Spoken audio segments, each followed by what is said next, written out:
Petcast, seu novo modo de ficar por dentro sobre tudo o que acontece no mundo pet. Olá pessoal, bem-vindos a mais um Petcast. Não se esqueça de se inscrever no canal, deixar seu like, ativar o sininho. Hoje nós vamos ter uma conversa muito interessante com Elton Mesquita. Ele é consultor na área de gestão de pequenas empresas. Seja muito bem-vindo, Elton. Fique à vontade aí, fale para nós um pouquinho da sua trajetória e suas credenciais. Satisfação muito grande aí aproveitar essa manhã aí e contar um pouco da nossa trajetória na área de gestão de empresas, né, pelo conhecimento que nós temos no trajeto, né, na cidade de Lavras e alguns pontos aí do Brasil, tá? Eu sou consultor da HM Consultoria. Eu presto serviço através da consultoria Sanfer, em parceria com o Sebrae Minas. E o objetivo é visitar os MEIs, né, que são os microempreendedores individuais, as microempresas e as empresas de pequeno porte, para que nós possamos entender como está a gestão, a administração no mercado das empresas, quais são suas dores, suas necessidades, e aquilo que nós, como consultores, podemos fazer para que o empresário ele possa trilhar de uma maneira mais satisfatória com objetivos de buscar o sucesso e a melhoria contínua do seu negócio. Então esse é o nosso objetivo nessa manhã, abordar alguns temas aqui, né, dentro da área da administração, que aos poucos aqui a gente vai explicando ponto a ponto para nossos ouvintes. É interessante porque o Sebrae ele tem uma estrutura muito complexa voltada para apoio a essas empresas, né? E você, através dessa empresa de consultoria, você tem feito bastante trabalho, né, nessa parceria com o Sebrae, né? Sim, é importante deixar bem claro que o Sebrae ele pertence ao chamado Sistema S. Então nós temos Sebrae, SESC, Senai, e cada um desses sistemas aí ele aborda pontualmente uma área dentro da empresa. O Sebrae especificamente é o Serviço Brasileiro de Apoio ao Empresário e o foco principal é dar o suporte ao gestor da empresa, né, ao dono, ao proprietário, para que ele possa administrar da melhor maneira a sua empresa, conhecer como fazer uma boa gestão financeira, uma gestão de marketing, uma gestão de pessoas, controlar todo o seu patrimônio para que a empresa vá bem no mundo hoje onde a tecnologia está avançando, onde ele tem que obter conhecimentos e onde os desafios são a cada hora. Nós costumávamos dizer que a gente estava para matar um leão por dia. Hoje, praticamente, a cada hora a gente tem um leão para matar. E a gente tem que buscar conhecimento, buscar apoio, buscar consultoria para que o empresário ele não saia dos trilhos.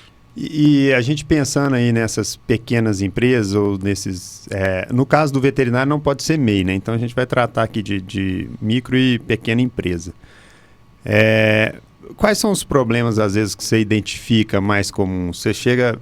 Normalmente, quando você é chamado, você chega numa pequena empresa, o que você bate o olho ali? A primeira coisa que é mais comum, que são erros que o empresário comete. Olha, Paulo, nós temos, primeiramente, que fazer um diagnóstico. Eu gosto de dizer que o trabalho do consultor é como o trabalho de um especialista, vamos dizer, na área clínica médica veterinária. Então, nós olhamos para a empresa como um paciente, temos algumas ferramentas que nos permitem fazer um diagnóstico. Cada caso é um caso.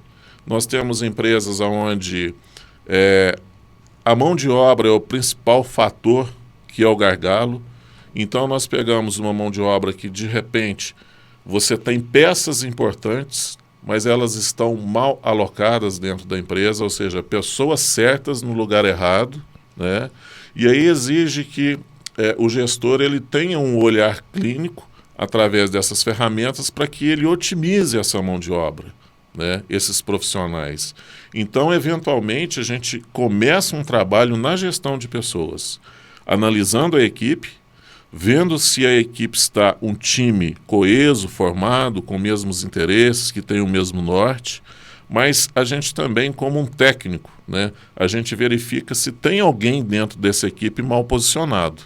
E aí é onde nós fazemos um trabalho de treinamento, de alocação, de mudanças, de mudança comportamental, né, para que as pessoas aceitem esse trabalho.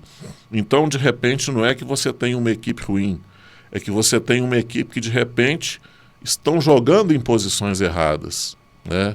Então, esse é o primeiro trabalho, uma conscientização da gestão, uma conscientização dos funcionários para que o primeiro trabalho de acerto de posicionamento dentro da empresa aconteça. Por quê? Porque, de repente, a pessoa vai acreditar que ela está insatisfeita, ela pode achar que está desmotivada, mas não é isso. Ela pode estar realizando um trabalho que não é a melhor competência dela. E a hora que você descobre isso, coloca a pessoa para fazer algo que é da competência, você já percebe uma melhoria no seu time, um desenvolvimento na empresa, uma melhor produtividade, o que nós chamamos de um ambiente satisfatório e saudável, né, para as empresas. Então, a gente analisa que a mão de obra hoje seja mais específica, mais técnica, mais clínica. Ela é uma mão de obra, às vezes, difícil de você encontrar, seja em qualquer segmento, né? Mas você tem que ter essa mão de obra aí qualificada e jogando na posição correta. Tem momentos também que a gente não pode abrir mão de algumas coisas, né? A gente falando aqui pelo lado ético, pelo Código de Ética Veterinária, falando também pelo lado legal, né? Às vezes o veterinário, ele não quer, ele está na função de veterinário e ele acha que nessa função de veterinário ele não tem que preencher as planilhas, ele não tem que preencher o prontuário, né? Ele não tem que emitir a receita, ele não tem que conversar, explicar essa receita para o tutor. Às vezes ele está com essa sensação, ele acha que a parte dele foi ali, foi clinicar e que tem que ter alguém dando esse suporte para ele. Só que a gente sabe, por exemplo, que essas são obrigações legais e éticas do veterinário, que ele não pode terceirizar, né? Porque o princípio do sigilo médico, né? O princípio do sigilo, no caso do veterinário, médico veterinário, no caso do médico, médico, no caso do advogado, sigilo de direito em relação ao que foi comentado com ele pelo cliente, ele deve ser respeitado. E os outros profissionais que estão envolvidos no processo, muitas vezes, não têm por característica ou por obrigação ética da profissão manter isso, né? Então, um dos principais problemas que você considera que você vê em pequenos negócios seria essa questão da falta de posicionamento adequado dos colaboradores. Não tem uma função bem definida ou não tem um organograma bem definido ali. Seria isso aí. Hoje o principal problema que você enxerga dentro das empresas que você vai seria esse daí.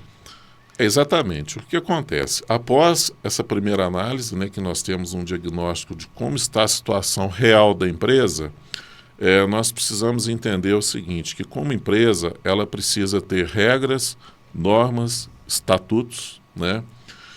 E essas normas, regras e estatutos, se elas estiverem guardadas em algum lugar e não for divulgada, de nada adianta, né? Então, o que acontece? É necessário que o seu time tenha uma boa comunicação empresarial. É necessário que o gestor ele faça levar esse conhecimento através de reuniões, através de um bate-papo, né? Porque a comunicação é de vital importância. E o que você falou agora, Paulo, é importante porque eventualmente um profissional fazer um serviço errado, cair num retrabalho, ou então não saber que aquilo ali é a função dele, é uma falta de conhecimento dos processos operacionais padrão da empresa. Então ele tem que estar ciente. O que nós fazemos em empresas hoje é quando você tem a chegada de um novo profissional, ele passar por um período de integração. Seja ele um estagiário, seja um profissional já renomado, ou seja um profissional que já detém um conhecimento, mas nós temos que trabalhar em tirar aqueles vícios, né? E você tem a sua empresa, você tem o seu DNA da sua empresa. Alguns vícios, inclusive, do dono da empresa, né?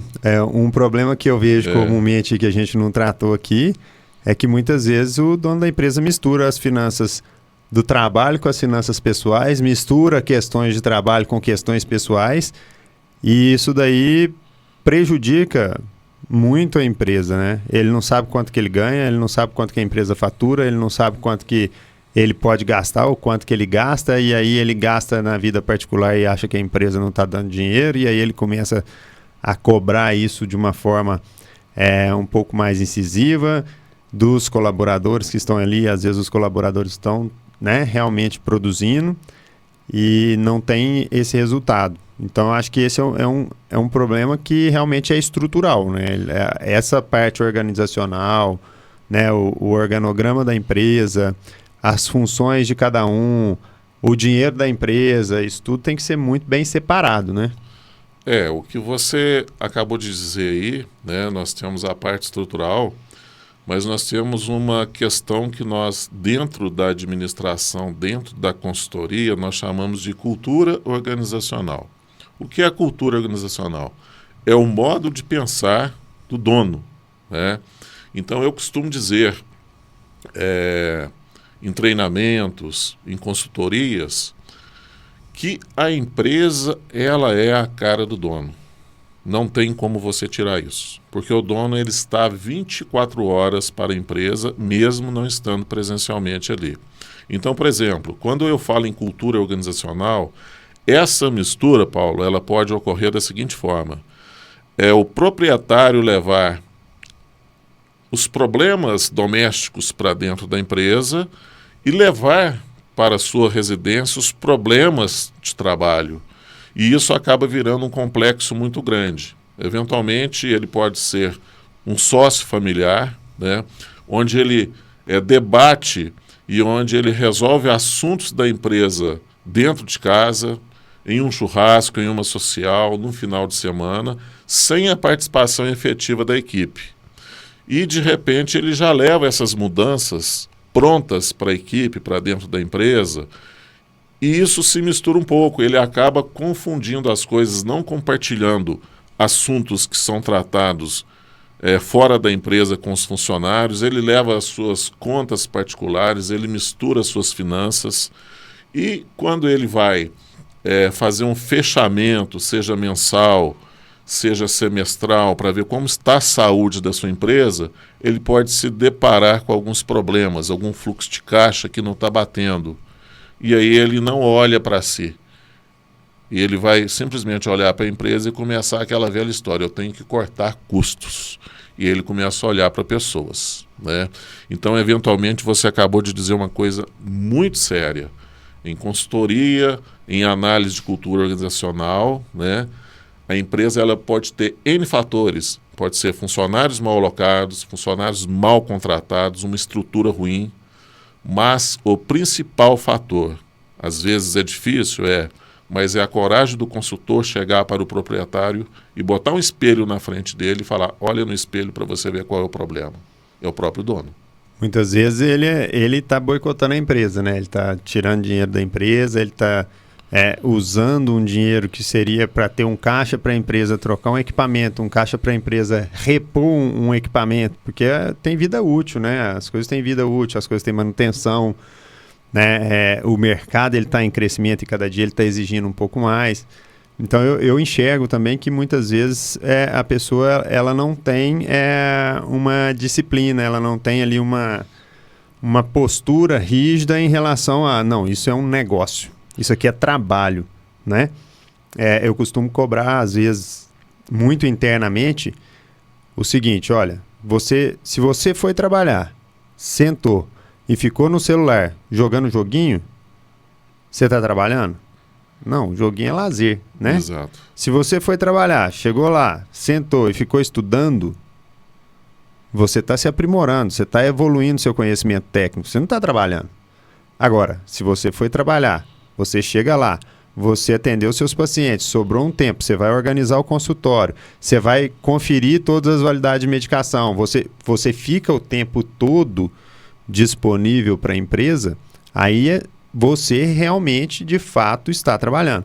Então, o pessoal usa muito a palavra procrastinar, né? Então, o que acontece? Muitas vezes o dono da empresa, e às vezes colaboradores da empresa, eles ficam procrastinando, eles ficam traindo a eles mesmos, porque eles acham que estão fazendo uma coisa e não estão.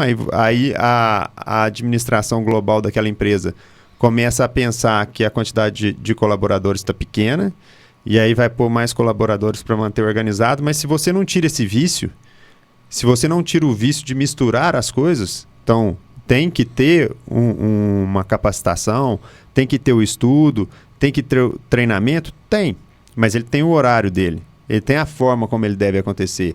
E isso deve ser regido por uma disciplina, né? Tem que ter o horário de lazer? Tem, mas o horário de lazer ele tem a hora dele. Dentro da empresa, a gente tem que entender que a gente tem que ser eficiente, que a empresa tem que ser eficiente, porque não adianta a gente chegar num mercado que está crescendo e a gente crescer sem eficiência, a gente está aumentando o tamanho do buraco, né? E eu vejo que tem muito erro nesse sentido de disciplina mesmo, né? Das pessoas hoje entenderem que trabalho é trabalho, estudo é estudo, lazer é lazer, né? Você enxerga isso também hoje em dia? É um problema recorrente isso? Sim, o que eu queria deixar claro aqui para o nosso ouvinte, né, é que o empresário ele tem que entender que a empresa dele ela é feita de segmentos. É como você pegar uma pizza e você fatiar essa pizza. Então, por exemplo, você abordou N temas aqui. Uma empresa você vai ter segmentos de gestão de pessoas, comercial, vendas, compras, marketing, né? Atendimento ao cliente. Nós não podemos deixar nunca de olhar para o cliente e ver que ele é o nosso principal fator. É ele quem é a mola motriz para fazer a empresa funcionar, né? Então o cliente ele tem que ser visto no início, no meio, no final do processo e no pós-processo, que é o que nós chamamos de pós-venda, né? Então, por exemplo, quando você falou da parte financeira, o empresário hoje ele tem que ter uma ideia de que ele, por ser autônomo, ele não é livre para chegar a hora que quiser fazer o que bem entender dentro da empresa. Ele tem que ter uma autodisciplina e ele tem que se profissionalizar. Ele se profissionalizando, ele profissionaliza a empresa. Por exemplo, o que você disse aí na parte financeira. É importante que a empresa ela tenha centro de custos bem definidos. Olha, eu tenho um centro de custo que é para pagamento de funcionários. Eu tenho um centro de custo que é para compra e manutenção de equipamentos. Eu tenho um centro de custo para os meus custos fixos, variáveis, etc., né? E eu tenho um centro de custo que é o meu Prolabore.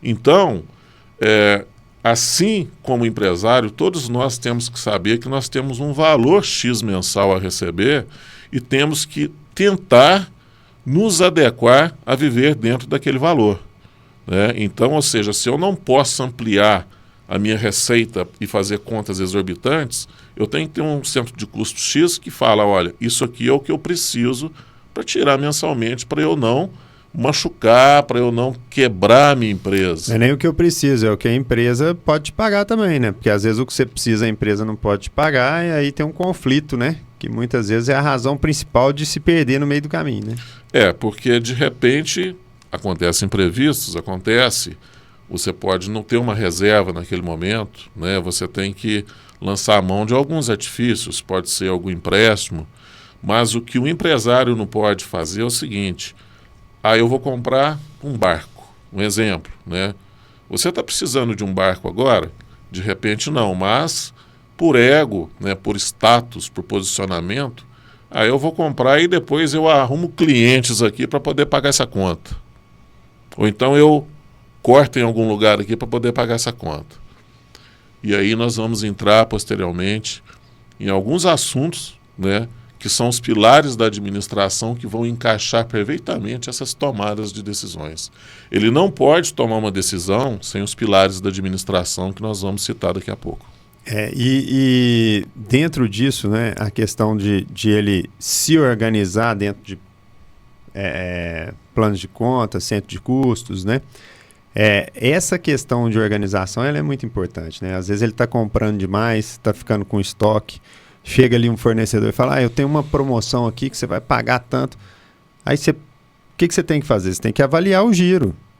Mas mesmo se eu fizer mais barato, vai vender mais porque eu vou fazer mais barato? Porque às vezes tem, né, vou comprar mais barato, às vezes tem medicações que elas dependem de receita.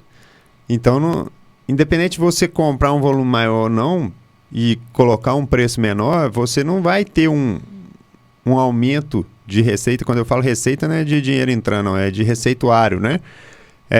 Não vai ter um aumento de demanda.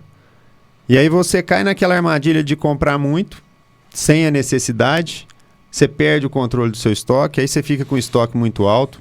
Né? Nessa questão de estoque aí a gente vê muito acontecer, né? Produto que vence, você tem que jogar fora, é dinheiro que você perdeu, e às vezes quando você analisou o seu custo para você precificar, você não analisou que teria aquela perda, então aquela perda já se torna um prejuízo, e isso tudo relacionado à organização. E a organização ela vai desde a parte documental, né? A questão do prontuário que a gente falou agora há pouco, que o veterinário ele é o principal ator ali da questão do prontuário. É uma responsabilidade dele, é uma responsabilidade ética dele preencher esse prontuário médico, né? Então a secretária faz lá o cadastro no sistema e o veterinário tem que preencher tudo aquilo. E esse prontuário ele tem que estar organizado. O nome já diz, prontuário, né? A pessoa chegou, precisou, você tem que entregar o prontuário. Então eu observo também que tem muito problema nessa questão de organização do dia a dia, de deixar as coisas arrumadinhas, né? Tal, um ambiente limpo do ponto de vista de tanto de poluição quanto sanitário, né? Nós costumamos dizer o seguinte, que o menos é mais, né, dentro de uma empresa. E você citou uma questão aí que a gente vai abordar da seguinte forma, né? O empresário, o ouvinte, o empreendedor, ele tem que botar na sua cabeça o seguinte: existe a questão da vontade e da necessidade. São coisas distintas, né? Estamos aqui no segmento clínico, médico, veterinário, né? Eu tenho vontade que a minha clínica seja um modelo ímpar, mas para isso eu preciso de N investimentos. Mas qual é a necessidade momentânea? Qual é a minha prioridade agora? Então você tem que, dentro dessa organização aí, é o que nós chamamos aí de tempestade de ideia, ou brainstorm, né? Reunir a equipe e falar assim, olha, vamos colocar todos aqui e vamos escrever quais são as necessidades que a empresa tem, né? Dentro dessas necessidades aí vai surgir uma lista, eventualmente com 50, 60 demandas ou 100, e aí vai partir da gestão elencar aquilo que realmente é uma vontade, que não precisa ser apenas um ego, e separar as vontades das necessidades. E depois, com essas necessidades aí, você fazer um ranking daquilo que tem que vir em primeiro, segundo e terceiro lugar. E dentro dessas necessidades aí, nós entramos dentro de um planejamento estratégico, onde a consultoria ela vai te direcionar através de algumas metodologias para você saber quem vai fazer, como fazer, quando fazer, como fazer, e se aquilo ali custa dinheiro e se você tem esse dinheiro para investir, né? Então, de uma forma inteligente, através de um estudo, através de um plano de negócio, de uma consultoria bem feita, você começa a mapear e dar forma a uma empresa que está, entre aspas, ou que estava de cabeça para baixo. E elegendo as prioridades, né? A partir do momento que você estabeleceu as prioridades e essas prioridades elas foram estabelecidas em grupo, a chance de aquilo ter uma eficiência e dessa eficiência impactar no resultado da empresa é muito alta, né? Você acabou de falar tudo. Ninguém faz nada sozinho, né? Nós temos na própria natureza aí, né? Uma andorinha, é bem antigo isso, sozinha ela não faz verão. Então é necessário o engajamento de toda a equipe, a participação de todos os profissionais, seja da área médica, do administrativo, dos serviços gerais. É importante que todos estejam engajados, porque a ideia sai de onde você menos espera, porque a partir daí você cria um compromisso com cada profissional. Então ele vai estar engajado na ideia de todos, que isso aqui não é minha função, isso aqui eu não preciso fazer. Através disso daí você vai mostrar, pelas normas, regras e procedimentos, que todo mundo é um pouco dono da empresa, né? Ou seja, eu não sou aquela pessoa que chego às 7 ou às 8, estou louco para chegar ao final do dia, sem produzir nada, para ir embora para casa. Ou seja, cumprir o meu horário. Mas aí você, se tiver um compromisso profissional contigo mesmo, você cumpriu o seu horário, mas você pode chegar no fim do dia e falar se o meu dia foi produtivo? Isso que é o mais importante. Então, o trabalho em equipe é necessário, a ideia de escutar a todos é muito importante, porque a empresa ela é feita de pessoas, de equipamentos, de estrutura e de processos.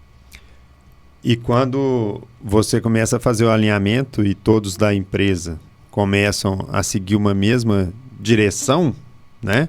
Se tem alguém ali que está destoando, nessa parte onde você está participando, todo mundo, ele já começa a entender que aquilo não é para ele. Exatamente. Né? E ele vai ser uma pessoa que está prejudicando o ambiente. Ele ou ela, né? Porque quando você tem uma equipe, às vezes alguém está prejudicando o ambiente dessa equipe. E quando você não tem essa unidade, quando você não tem objetivos claros, quando você não tem uma direção para seguir, e essa direção foi estabelecida por todos, e todos compraram essa ideia, todos assumiram esse compromisso junto, essa pessoa que ela está destoante, ela está fazendo força contrária porque ela queria que tudo fosse como ela pensa que seria o certo, e às vezes não é isso. Como a gente já disse antes, a empresa tem a cara do dono, mas ela tem a mão, os dedos, o nariz, a boca dos colaboradores, né? Exatamente. Então, se está todo mundo caminhando para o mesmo lado, a gente está bem. E quem não está caminhando para o mesmo lado não vai ter força suficiente para atrapalhar o andamento dessa equipe, porque tem gente que atrapalha. Tem gente que atrapalha com a preguiça, tem gente que atrapalha com a falta a procrastinação, que foi a palavra que você disse. Proatividade, né? Uma pessoa que não tem coragem de passar um paninho numa mesa, né? Que abre a torneira e molha tudo ao redor, que não pegou, usou, não voltou para o lugar. Então, quando você tem uma equipe que está coesa, que está caminhando junto, mas você tem pessoas que prejudicam o ambiente, essa equipe começa a reclamar. O fulano de tal, estava tudo organizadinho aqui, você vem, usa, deixa tudo atrapalhado, a gente está procurando aqui tal coisa, não encontra, né? A equipe começa a cobrar a organização. E a organização ela só é mantida se todos estiverem compromissados com a organização. Então, quando você tem pessoas que destoam disso, porque isso é obrigação. Você está no seu ambiente de trabalho, é obrigação.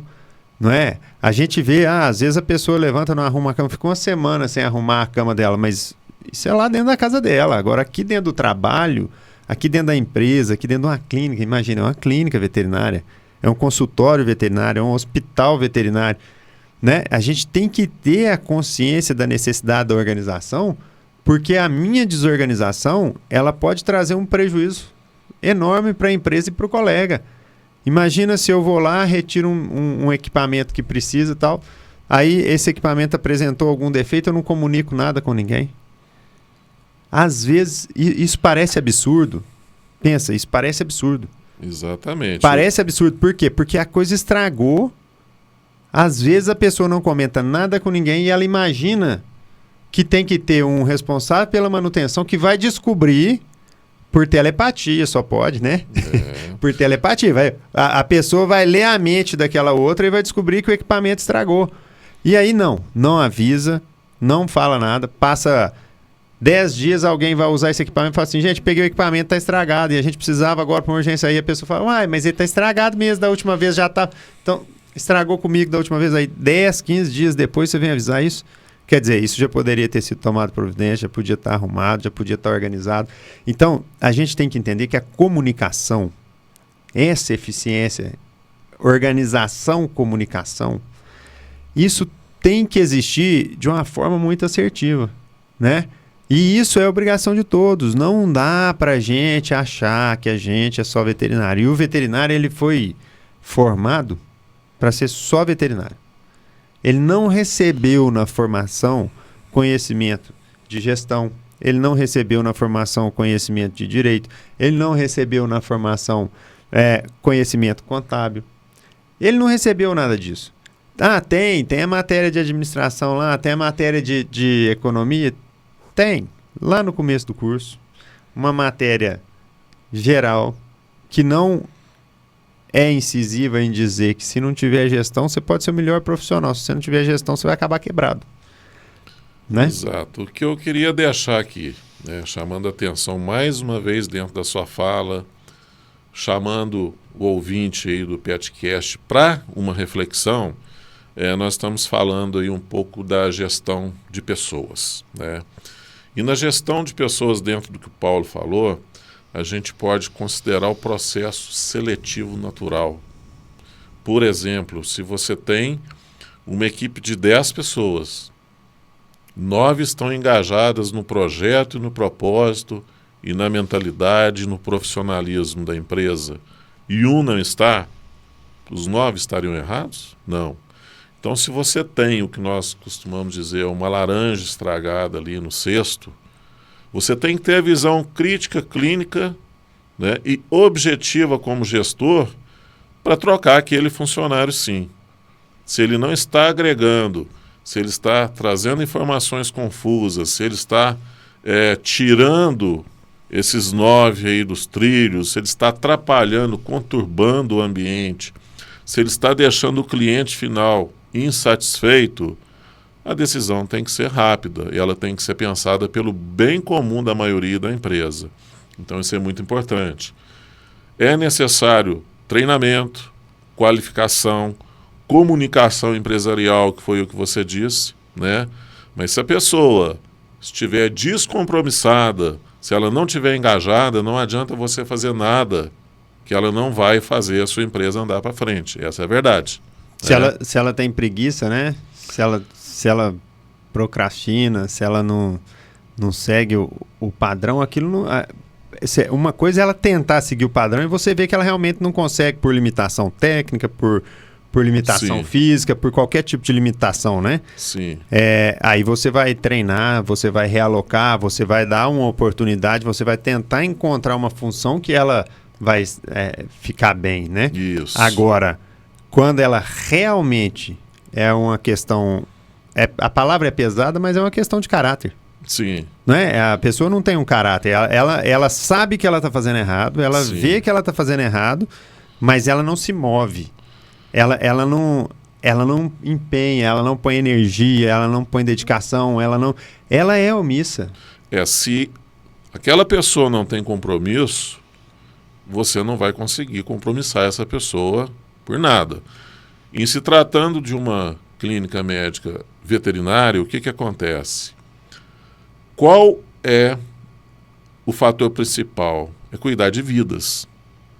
Então, ela tem que ter na ideia que uma falha dela ali pode custar uma vida.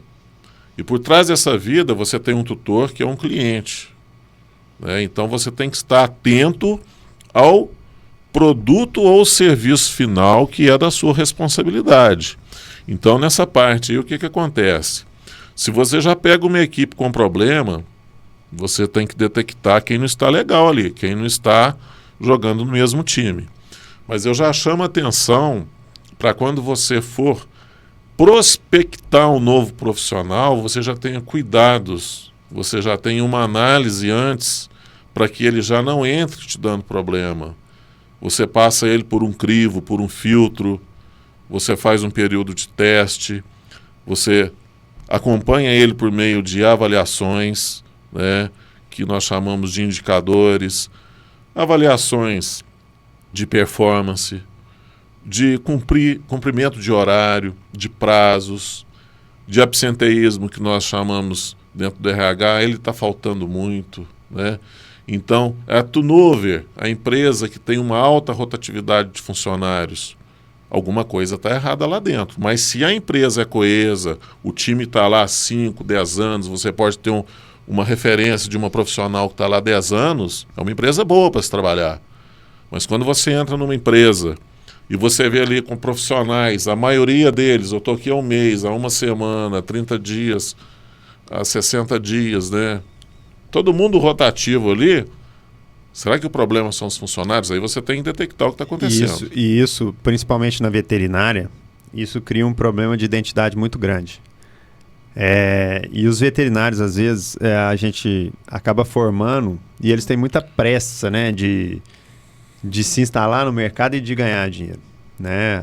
Porque o conselho estabelece um piso salarial de 6 salários. O conselho de veterinário estabelece isso. Aí você vai olhar, pesquisar, a média salarial do veterinário é R$ 1.800. A média salarial de um veterinário especializado é R$ 3.500. Você vai olhar, no Brasil tem 536 escolas de veterinária. Você tira o Brasil, o mundo vai ter 330. Então, o número de profissionais formando em veterinário no Brasil é muito grande. E esses profissionais, eles estão indo para o mercado com uma cabeça imediatista. E isso está criando muito problema no mercado, porque às vezes entra um profissional que não tem capacidade ainda de atender, não tem conhecimento técnico suficiente para atender, mas ele, por insegurança, porque ele já desconfia que talvez ele não tenha toda essa condição, ele abaixa o preço. Aí ele cobra barato. E ele cobra barato e ele não resolve o problema. Quando ele cobra barato e não resolve o problema, na sociedade fica incutida a ideia de que o veterinário não tem um valor. Aí ele vai lá num outro que cobra um valor justo, ele vai falar que é caro. E ele vai chegar nesse outro que cobra o valor justo, já com uma pressão para esse outro do valor justo, porque lá no fulano de tal é 1/4 do valor que você cobra, né? Então a gente perde nisso o agregar valor. E quando a gente pensa na questão do prazo, que eu estou dizendo aqui, é o seguinte: se você é veterinário, se a sua empresa, se a sua clínica tem uma baixa rotatividade de mão de obra, de funcionários, de colaboradores, de sócios, não importa. O que vai acontecer? Eu vou ganhar 10 clientes todo mês. Em 10 anos, eu tenho 1.200 clientes. Se eu ganhar 30 clientes todo mês, em 10 anos, eu tenho 3.600 clientes. Se eu sou um veterinário, acabei de formar, e eu entendo isso, o que eu vou fazer? Eu vou escolher uma boa empresa para eu entrar, ou eu vou me preparar, vou me capacitar, vou fazer uma residência, vou fazer uma pós-graduação, para eu chegar numa empresa e numa condição técnica um pouco melhor, ou eu vou montar meu consultório, né? Alguma coisa nesse sentido, mas eu tenho que começar a entender que o meu ativo é uma carta de cliente. Então, todo mês, se eu vou ganhando cliente, se eu vou ganhando paciente, o meu salário, ele começou a ser construído. A minha base salarial, ela começou a ser construída.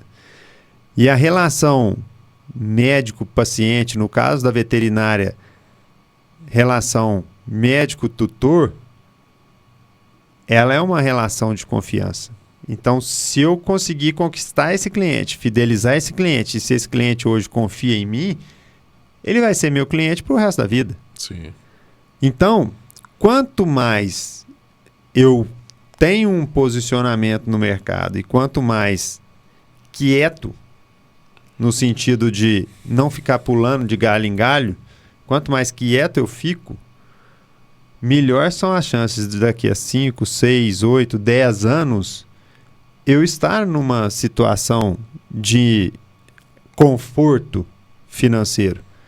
O que eu muitas vezes vejo é, primeiro, o veterinário, colaborador ali, ele não está disposto a fazer o melhor dele o tempo todo que ele está dentro da empresa, porque ele não enxerga que esse ativo, o cliente, é dele.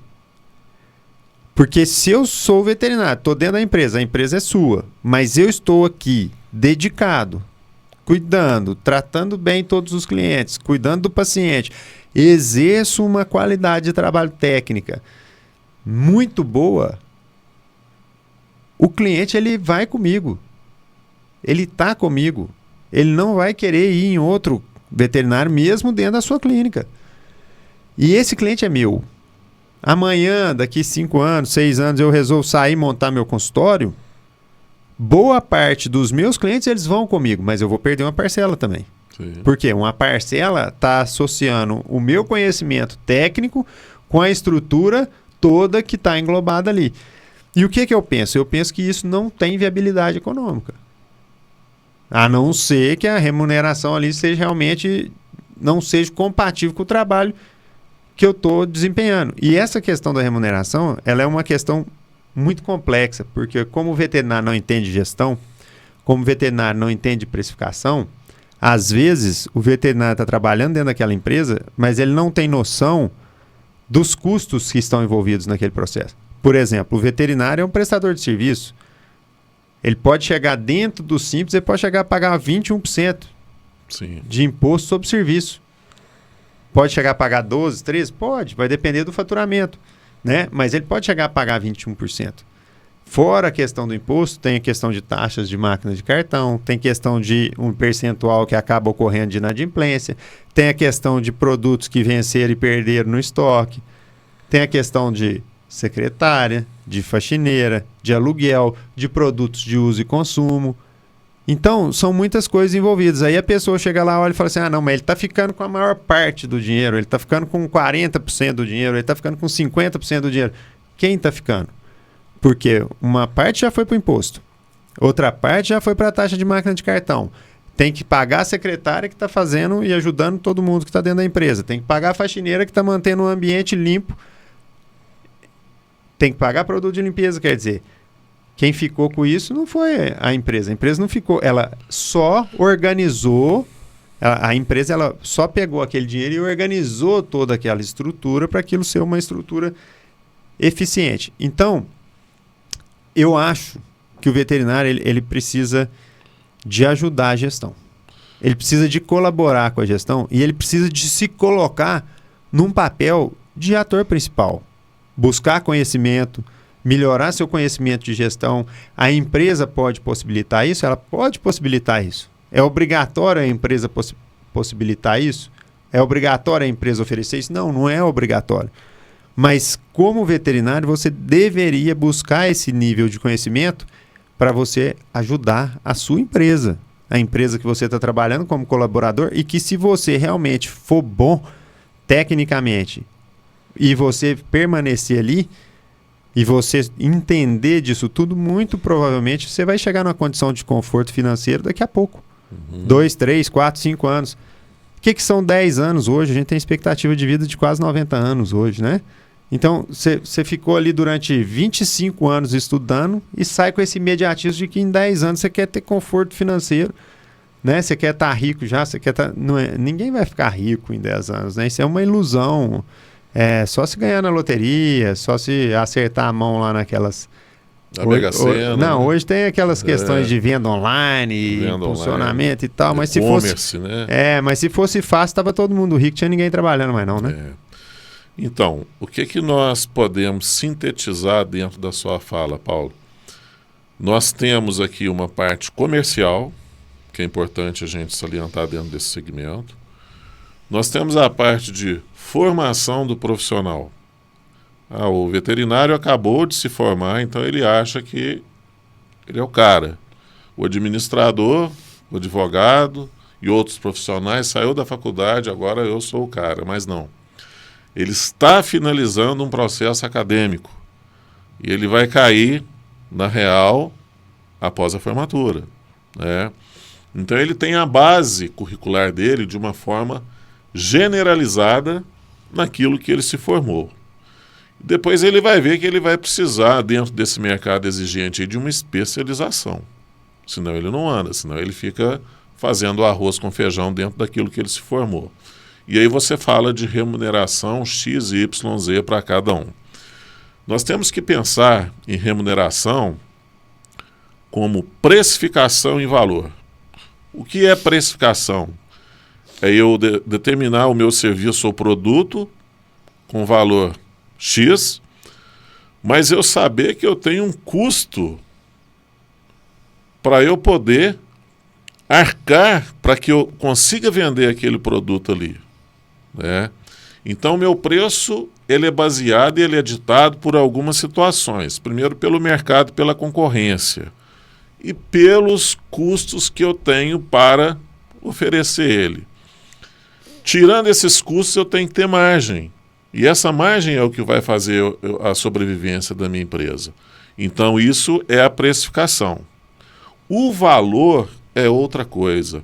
O valor é o know-how que você tem, é o tempo de experiência no mercado, é o nome da sua empresa, tá? É o caráter dos profissionais que estão ali. Então, o valor é, de repente... A experiência que você entrega para o seu cliente, Exatamente. como o seu cliente se sente sendo atendido por você. Sim, a confiança, a confiabilidade, porque o cliente ele vai ter um pet ali e ele pode falar assim, olha, aqui cobra R$500, ele cobra 1.200, mas o 1.200 me dá tranquilidade, ele resolve.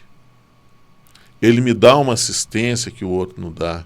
Ele me dá um acompanhamento dos procedimentos. Quando eu preciso, eu ligo, ele atende. Ele Quando me eu atende. mando um WhatsApp, ele me responde, independente do horário do dia. Ele fala que é 24 horas e eu posso ir lá 2, 3 horas da manhã que eu vou ser atendido. Esse é o diferencial, esse é o valor. Não adianta nada eu botar um preço e dizer que atendo 24 horas, mas de meia-noite às 6 eu estou fechado, meu animal está lá, simplesmente trancado dentro de uma clínica. Aonde eu agrego um valor, não, que eu tenho um plantonista ali, de fato, de verdade, que vai dar assistência ao pet, que vai atender o tutor se for necessário. Isso tem um custo. E isso tem. Aí esse custo vai entrar lá na formação do preço. Exatamente. Na precificação. Na precificação você tem N fatores. Você tem a qualidade dos equipamentos que você utiliza, a qualidade dos medicamentos, aí o preço, da sua estrutura. O preço vai ficar mais elevado. Exato. Só que você tem que conseguir mostrar para o seu cliente, e aí entra o papel do veterinário, porque o veterinário fala, eu não sou vendedor. Eu não quero vender, mas a gente está vendendo o tempo todo. A gente vende ideia. A gente vende o nosso conhecimento. Exato. A gente vende tudo. Tudo é uma venda. Todo relacionamento é uma venda. Quando você estava ali, você queria se relacionar com alguma pessoa, você teve que se vender para ela.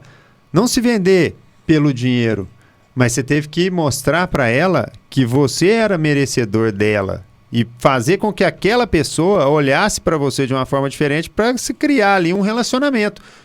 Um relacionamento, nesse caso, amoroso. Mas no caso do cliente com o veterinário ele tem que saber vender o conhecimento dele. Ele tem que saber mostrar para aquele cliente o quanto ele é bom, fazer o cliente se apaixonar por ele, não de forma amorosa, mas se apaixonar por ele de forma... Nossa, aquele é o melhor veterinário que existe no mundo. Obteve respeito. E isso só vai acontecer se o veterinário sair da posição de distância do tutor para uma posição de proximidade com o tutor, de entregar uma experiência, de fazer o tutor entender que o dele por 1.200 é melhor do que o outro por 500. Se de fato for também, porque, né, você não vai conseguir transmitir uma experiência completa para o seu cliente, para ele sair dali satisfeito, compreendendo perfeitamente tudo que está acontecendo com o paciente, com o pet dele, e feliz com a sua conduta. Sim. Isso é uma obrigação do veterinário. Não tem jeito de terceirizar essa conversa, porque o atendimento é aqui, ó. Você é veterinário, eu sou cliente, está aqui o pet, você veterinário examinando e conversando comigo. Quem vai transmitir a experiência é aqui. Pode existir um complemento de experiência, a hora que a pessoa chegou e a secretária ofereceu uma água, ofereceu um café, uma recepção bonitinha, organizada, não é? O tratamento cordial ali da secretária, isso vai ser um diferencial? Vai. Mas quem é o ator principal? Exatamente. O que nós temos aqui para falar de atendimento e até vendas? O veterinário ele não é da parte comercial e nem administrativa, né? Você não precisa fazer um curso de especialização em Harvard para ser um vendedor. O melhor vendedor é aquele que sabe ouvir. Então, o tutor, o cliente chegou, você vai escutar o que ele está falando ali. E aí você vai atendê-lo da maneira como ele precisa ser atendido. É a empatia que nós falamos. Você tem que ter empatia com o cliente, né? E abordando de uma maneira mais macro um pouco, se o seu segmento está definido, olha, eu tenho uma clínica médica veterinária e o meu segmento é esse, entre aspas, né, numa maneira bem assim arcaica de falar, você tem que saber o mato que você está lenhando. Você tem que conhecer os seus concorrentes. E você não tem que ter os seus concorrentes como inimigos, você tem que ter eles como parceiros. E, eventualmente, lógico, né, que você vai ter um estudo de mercado para saber como que a clínica A, B, C, D ela está atendendo, qual a precificação, Qual a experiência que ela está tem, entregando, quais os profissionais estão ali, qual o nível de satisfação, né? Então, essas credenciais aí são importantes para a sua empresa. E o veterinário ele tem que estar imbuído nessa missão aí, de receber bem o tutor, ouvir. E aí nós entramos numa questão de mercado que alguns já podem ter alguma certa dificuldade, que é na precificação. Mas hoje nós não podemos nos comparar o mercado privado com o atendimento público, né? Eu vou pegar o pet e vou levar no atendimento público da cidade e lá de repente eu não paguei nada, eu paguei uma taxa mínima irrisória, simbólica, e vou numa particular, né? Mas você sabe que não é bem assim que funciona, né? Tanto para a nossa saúde, seres humanos, como pet, você envolve uma rede complexa de plano de saúde, de atendimento, de demanda. Se você vai no hospital público, pode ser que você não vá ser atendido naquele momento que você precisa, né? Então, você não vai ter a experiência, a vivência personalizada que você esperaria num atendimento privado. E outra coisa, muitas vezes o veterinário ele fica preocupado em atender todos os clientes dele de forma totalmente personalizada, e isso também às vezes é inviável. Às vezes você vai ter que recusar algum tipo de público. Sim. Por quê? Porque aquele tipo de público, ele não vai se identificar. O que você vai ter que mudar na sua empresa para você atender esse tipo de público, o esforço, a energia que você vai ter que demandar para você conseguir atender esse tipo de público que não está dentro do DNA da sua empresa, não está dentro do direcional que a sua empresa tomou, vai ser tão grande que o custo-benefício não vale a pena. Às vezes, e aí entra o que você falou agora, muito bem falado, a concorrência, ela nem sempre é concorrência, ela é uma concorrência de negócio, mas ela é uma parceria. Se você enxergar para o seu concorrente como parceiro, e aí chegou uma pessoa lá, um cliente, que o nível de exigência que ele está tendo ali não é o que você entrega, se ele quer preço, você vai ter concorrente que tem preço. Você vai falar para ele, olha, vai no fulano de tal lá, ele faz esse preço para você. Ah, ele é bom? Olha, é meu colega, é veterinário, eu acho que ele é bom sim. Eu acho que dentro do que ele se propõe a fazer, ele faz bem feito. Acabou. Aí, às vezes, chega alguém também que quer uma experiência, quer uma sala com ar-condicionado de espera, né? Quer uma cadeira, uma poltrona, E aí a sua estrutura é uma estrutura mais enxuta ali, você tem ali uma longarina, ou você tem ali um consultório bem ventilado, mas não tem um ar-condicionado, né? Aquele cliente que está querendo que você muda tudo isso dentro da sua empresa, que você faça investimentos que às vezes a sua empresa não está pronta para fazer, não é sua prioridade agora, sim, você pode falar para ele, olha, tem a clínica do fulano de tal, vai lá. Ah, não, mas lá é o dobro do seu preço. Uhum. Mas meu atendimento é esse daqui, minha sala é essa, minha estrutura é essa. Se você quiser ficar aqui, tudo bem. Mas isso é uma questão de posicionamento. E às vezes a gente tem que se posicionar, porque tem gente que fica querendo atirar para todo lado, né? E ter todos os tipos de público dentro do seu negócio, e muitas vezes aquilo ali não vai ser compatível. Porque você não vai entregar uma experiência agradável para nenhum deles, porque você não se especializou numa entrega de padronizada, né? E o que é importante, a gente com esse trabalho aqui, né, nós chamamos aqui o Petcast, é uma iniciativa, né, da VetPet. Então, você ouvinte, você cliente, tutor que está assistindo, você empreendedor, a nossa chamada de atenção para você é justamente o quê? Para que essa conversa nossa já mostra para vocês que já há um diferencial de cultura organizacional na VetPet. Essa cultura ela está sendo passada para os veterinários.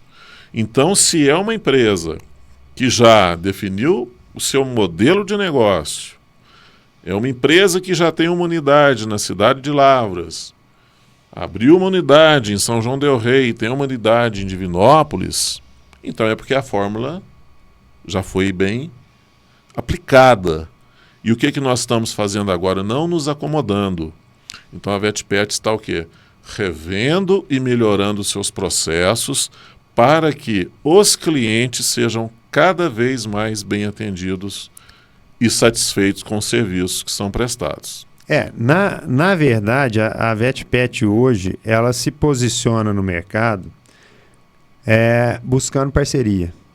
Então, nós estamos aqui num PetCast contribuindo, trazendo conhecimento para todos os veterinários que estão nos assistindo.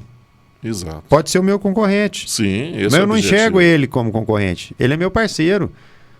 Pode ser que eu precise de alguma coisa algum dia, eu vou lá, vou pedir emprestado. Eu não tenho problema com isso. E quando eles precisam, eles pedem emprestado para mim. A gente está ali à disposição.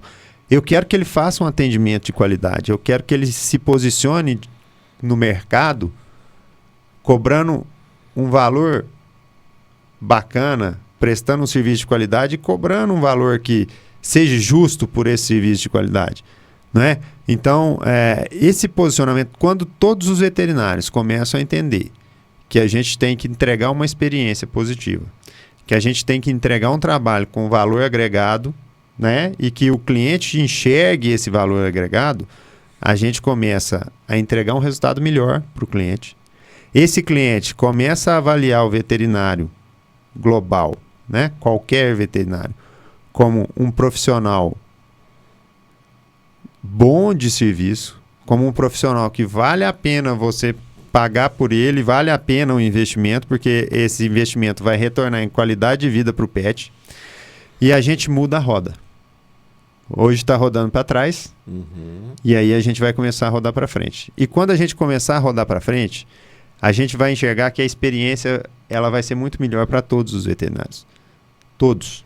Né? A gente olha para a medicina hoje, e a medicina ela tem que ser um foco, um objetivo do veterinário. O Dr. Lucas fala muito que a gente saiu da veterinária alguns anos atrás e entrou na medicina veterinária. Então que hoje a gente tem que prestar a medicina veterinária. E de fato é isso.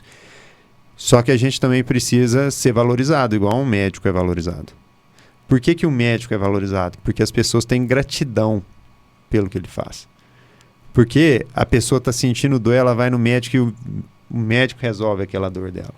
Sim. E ela sabe reconhecer que o médico resolveu a dor dela. Aí o veterinário, às vezes, tem o pet que adora aquele veterinário, pula, lambe, faz isso, faz aquilo, mas o tutor não gostou do veterinário. Sabe por que o tutor não gostou do veterinário? Não adiantou o pet pular, lamber o veterinário. O tutor vai levar em outro. Ele não gostou do veterinário porque ele não gostou da experiência, porque ele não se sentiu acolhido, porque ele não recebeu a empatia, porque o veterinário não mostrou para ele qual era o diferencial, por que o valor foi aquele, por que o preço foi aquele. Então, não adianta. O veterinário ele forma em veterinária porque ele achou que ele ia mexer com bicho. Ele até vai mexer com bicho, ele até vai atender o paciente, mas ele vai muito mais trabalhar com gente. E uma coisa importante dentro dessas duas áreas distintas ou correlacionadas da medicina humana e animal, o animal ele pode falar de N maneiras, mas ele não vai conversar com o veterinário e falar, olha, estou sentindo isso. Ele tem que ter uma pessoa que é o tutor, o dono dele, para falar por ele. Esse é o primeiro ponto de análise. Depois disso, exames complementares vão dar as devidas informações para poder direcionar qual é o melhor tratamento, qual a melhor medicação, né? Então, ou seja, já é um grande desafio você entender a linguagem do animal, você saber interpretar resultados de exames e você ter a sensibilidade e empatia de ouvir o dono, né? Que é ele que vai te transmitir, olha, ele está com esse tipo de comportamento, com aquele. E uma coisa muito importante, né? dentro desse segmento são os processos. Por quê? A partir do momento que aquele animal vai pela primeira vez ou de uma maneira recorrente, ele faz exames periódicos, é o veterinário ter a noção que é preciso haver um histórico. O prontuário dele foi bem elaborado. Na segunda visita você já leu o histórico dele, de como foi, de que o animal está passando, quantos anos de vida, peso, tal, qual medicamento, e aquilo ali você tem que estudar e entender à risca, porque é muito mais fácil você atender um pet que já tem um histórico, que esse histórico aí foi elaborado por um profissional que fez da maneira correta e que é de fácil acesso para todos. E aí nós entramos o quê? Ah, mas eu não gosto do administrativo, mas para você lidar com histórico hoje você tem ou um programa digital ou um arquivo em algum lugar físico, né? Então é de fácil acesso. Você vai ali, olha, eu já sou cliente, o animal já esteve aqui, tal, e você faz isso. Então, é essa mentalidade que tem que ter, igual você falou. É preciso haver uma união, realmente, né, de profissionais da área, para que a imagem, a reputação das clínicas em Lavras, ou seja lá onde for, tragam confiança, né, aos donos dos pets. Então é muito importante isso. Eu acho que essa união, esse respeito mútuo, né, o código de ética veterinária, a conduta ética veterinária, você entregar uma experiência de valor agregado, né, uma transparência, você indicar ali o melhor para o paciente, independente do que for. Às vezes você tem que encaminhar para um especialista, você não é um especialista, mas chegou no limite do seu conhecimento, você encaminha. Ah, mas se eu encaminhar, eu vou perder meu cliente. Não, isso não pode ser um pensamento. Você não vai perder o cliente, ele vai voltar para você e mais satisfeito ainda. Isso. Não é? Por quê? Porque você tomou uma decisão que foi melhor para o paciente, que foi melhor para o cliente, e o cliente ele vai sempre reconhecer isso, né? Mas isso daí faz parte ali da administração, né? E você falou no começo ali que são 4 Exatamente. os pilares. Quais são eles? Então, dentro dos pilares, o que eu quero mencionar aqui? Você, profissional, empresário, veterinário, né? Nós costumamos dizer que em tudo na vida a gente precisa olhar de fora da caixa. Por mais top que você seja, não se sinta o dono da verdade. Então, você empreendedor, que tem a sua clínica, que tem a sua empresa, tenha a sensibilidade de entender que você precisa de alguém com uma especialização para olhar os seus pontos fortes, fracos, ameaças e oportunidades também do lado de fora. Por isso que nós temos trabalhos de consultores em determinadas áreas. Na área administrativa, que complementa esse segmento, nós trabalhamos com 4 pilares que você tem que rever se eles estão sendo bem aplicados dentro da sua empresa, que é o planejamento, organização da empresa, direção se está indo no rumo certo e controle dos processos. Fazendo isso, nessa ordem, você tem depois uma tomada de ação repetitiva que chama de tempos em tempos de revisão desses processos. Você pega a sua casa bagunçada, você faz um planejamento de organização. Depois da organização, você faz o direcionamento de cada coisa no seu lugar e você faz um controle para que as coisas não saiam do eixo. E, eventualmente, você faz a manutenção. É como você ter uma casa, de 15 em 15 dias, você tem uma diarista, ela vai lá e faz uma faxina para você, descarta aquilo, né, e põe as coisas no lugar. Então, para a gente deixar nesse podcast de hoje, para a gente deixar para os veterinários, o que eles teriam que ficar em mente são esses 4 pilares. Tem que ter planejamento. Não dá para você sair fazendo sem estar planejado. Não tem como. Tem que ter organização, porque se você não tiver organização, você não vai enxergar o que você está fazendo e também você não vai conseguir avaliar se o que você está fazendo está dentro do seu planejamento. tem que ter uma direção que foi determinada pelo planejamento e só é possível atingir com a organização, né? E tem que ter o controle dos processos. Tem que ter controle de tudo que está acontecendo. Então você tem que estar, de alguma forma, com processos bem descritos, bem definidos, para você conseguir manter uma organização, para essa organização fazer as coisas que estão dentro do planejamento naquela direção que foi traçada e foi traçada junto com a equipe. Né? Não adianta tomar uma decisão de direção lá na sua festinha, lá tomando cerveja só com o seu sócio e os seus colaboradores não participarem, porque são eles que vão executar e às vezes tem algo aí no meio que não daria para fazer, já começa a perder no planejamento, que você não escutou as pessoas que atuam, você já perde na organização porque tem coisa que já não vai poder ser feita, né? E aí você tomou a direção errada e aí sua empresa vai caminhar de forma errada. E o planejamento é em tudo, na empresa, na vida, a própria natureza tem seu planejamento, organização, direção e controle.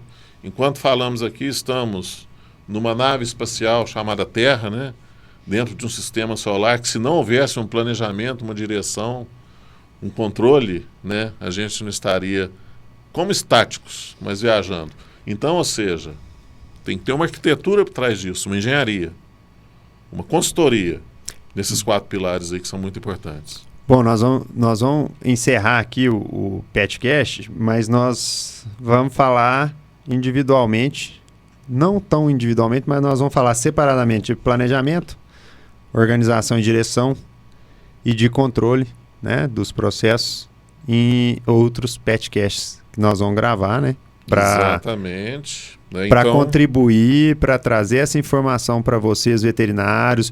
Para o tutor que está assistindo, ele pode replicar isso dentro da casa dele, pode replicar isso dentro da empresa dele, ele pode entender a necessidade disso dentro da empresa dele. Aqui a gente está fazendo mais voltado para o mercado veterinário, nós estamos fazendo mais voltado para a clínica, porque é a área de conhecimento que eu tenho, né? O Wellington é formado em administração. Pós-graduação em gestão de pessoas, né? Com larga experiência em empresas aí pelo Brasil. Eu sou formado em veterinária, eu tenho um MBA em gestão, eu tenho especialização em clínica médica e cirúrgica veterinária, então a gente juntou aqui o nosso conhecimento, né, para fazer vão ser no total 4 podcasts voltados aí para dar dicas de organização, dicas de gestão para vocês também, e a gente segue aí o nosso compromisso do podcast em trazer conhecimento para o médico veterinário e para os tutores que acompanham a gente, e sempre voltado para, como resultado final, ter uma qualidade melhor para o paciente. Agradeço a todos aí, até o próximo podcast. E finalizando, hoje nós tivemos aí um assunto que incitou a curiosidade, né? Já fazendo um link para o próximo podcast, que é o pulo do gato. Né? Planejamento. Próximo vai ser, nós vamos falar de planejamento. Falar das ferramentas que são utilizadas dentro de uma consultoria, né? Cada ferramenta aí tem a sua metodologia da forma correta de estar se apresentando. E depois, né, acredito que no link aí vai estar os nossos contatos aí, para aqueles que tiverem interesse, fazer contato conosco aí pelo nosso WhatsApp, pelo nosso e-mail. O Raul depois coloca lá no link, lá no videozinho aparece também. O contato do Wellington, caso alguém queira entrar em contato, queira uma consultoria, uma consulta primeiro para ver em que nível que está, o que precisa ser feito, ele está à disposição. E até a próxima. Depois vamos entrar aí no planejamento, né? E serão 4 podcasts. Eu não sei a cronologia, mas eu sempre tenho procurado intercalar alguma coisa de especialidade veterinária com alguma coisa do dia a dia. Então a gente falou de uma especialidade, falou de marketing, falou de outra especialidade, falou de contabilidade. Aí depois nós falamos de novo de outra especialidade e hoje nós estamos falando aqui de gestão. Então eu só não sei a cronologia correta que nós vamos soltar aí os episódios, né? Sim. Mas nós nos comprometemos aqui a falar um episódio sobre planejamento, mais um episódio sobre organização e direção e um último episódio falando sobre controle e revisão dos processos. Então, até a próxima. Agradecer aqui o Elton pela presença. Agradeço, Paulo, pela oportunidade, né, de estar participando aqui desse podcast, né, HM Consultoria. Aqueles que entrarem em contato aí, estamos à disposição para estar ajudando todos vocês também. Obrigado. PetCast, seu novo modo de ficar por dentro sobre tudo o que acontece no mundo pet.